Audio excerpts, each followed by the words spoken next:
every day. That's really the focus here, isn't it? We're not getting lost in complex grammar today. Nope. We're diving into the kind of English you actually hear, out and about everyday conversations. Exactly. Those chats you have with friends, maybe colleagues, the little interactions that fill up the day, that's what we're looking at. And to help us do that, we've got this great little source. It's basically a script of a podcast showing a conversation between two friends, Sarah and Jake. They're, catching up in a park. Yeah, it's like listening in on a real chat. Yeah. And that's super valuable because it shows authentic spoken English. Yeah. It's not all polished. Right. It's just how people actually talk. Mm-hmm. So the goal for you listening, it's really about getting more comfortable with these super common English words and phrases. Think of this as like a shortcut to sounding more natural in your own chat. Yeah, feeling more confident. It's about noticing the rhythm, the word choices, how even simple stuff creates that connection. Okay, so let's jump in. Sarah and Jake, they start off really casually. Sarah goes, "Hey, Jake. Wow, it's been a while. How you doing?" And Jake replies, "Yo, Sarah, I'm great. Thanks for asking." Straight away, you feel that relaxed vibe, right? Totally. The hey, the yo, very informal, very friendly. Exactly. Hey is standard casual, but yo is even more informal, almost like a quick, energetic hello for someone you know well. Yeah. And that, wow, been a while. Yeah, that shows real surprise, doesn't it?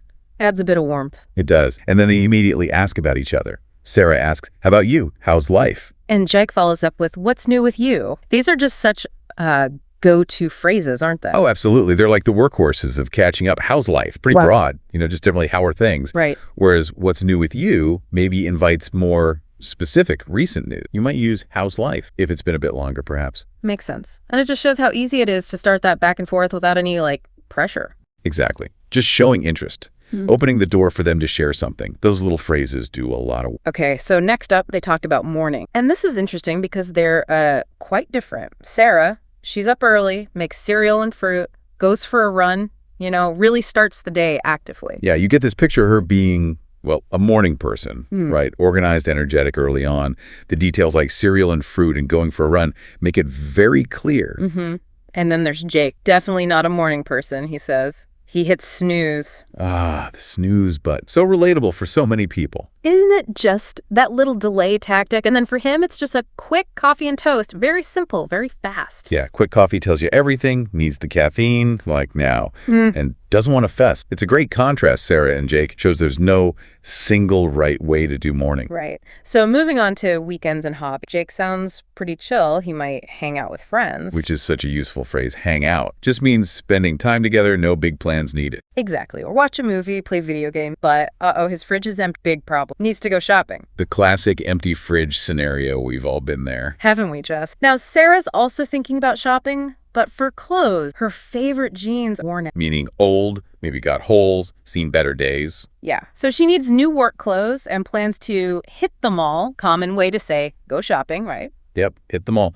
And they have different feelings about shopping. Jake sees it as a chore. Like something you have to do, not something you enjoy, especially clothes shopping. He's more into tech stuff. Right. That word chore really nails that feeling of obligation. And Sarah, she likes comfy clothes. Comfortable, yeah. She mentioned sweaters, sneakers, going for that relaxed vibe. Vibe, another great informal word for the overall feeling or style. But she also needs, nice shirts for meetings. So work influences things. Oh, and she's picked up a new hobby, baking and muffins. Baking simple things like cookies and muffins is a pretty common way to relax or try something creative, isn't it? Seems like it. Okay, then the conversation shifts a bit to work life and dealing with stress. Sarah says she's busy, lots of emails, customer service stuff, and she finds solving problems can be stressful. Yeah, busy and stressful. Yeah. Very common words when talking about work, causes worry, pressure, and solving problems is, what a lot of jobs involve. Jake gets it. He's always checking his phone for work too, but he tries to take breaks like walks or snacks to stay focused. Good strategy. Focused just means keeping your attention sharp, and those breaks are key for that. And then how do they unwind? Meaning relax, de-stress. Sarah likes to relax by cooking dinner or watch. Pretty standard ways to chill out. Totally. Yeah. And Jake, his ways to unwind are playing music, binge watching funny shows.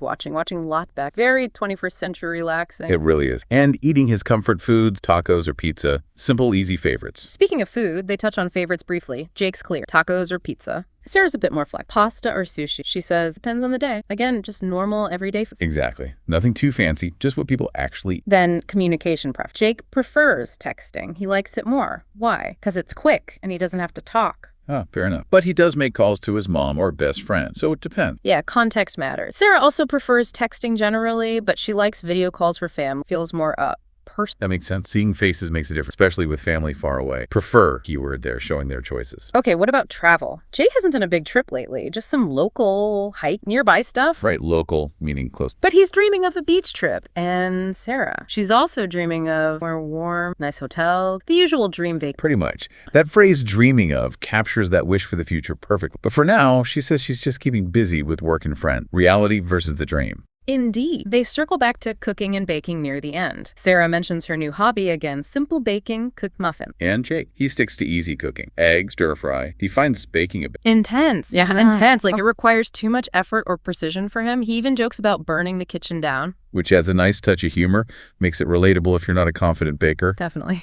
Okay, so finally they wrap up the conversation. They both agree it was nice catching up. Good phrase. Just means it was enjoyable to talk after some time apart. And they make plans. Grab coffee next week. Super casual way to suggest meeting up. Very common, very relaxed. Grab coffee, grab lunch. And the goodbyes are simple too. See you, Sarah, and you too, Jake. Catch you later. Yep, catch you later.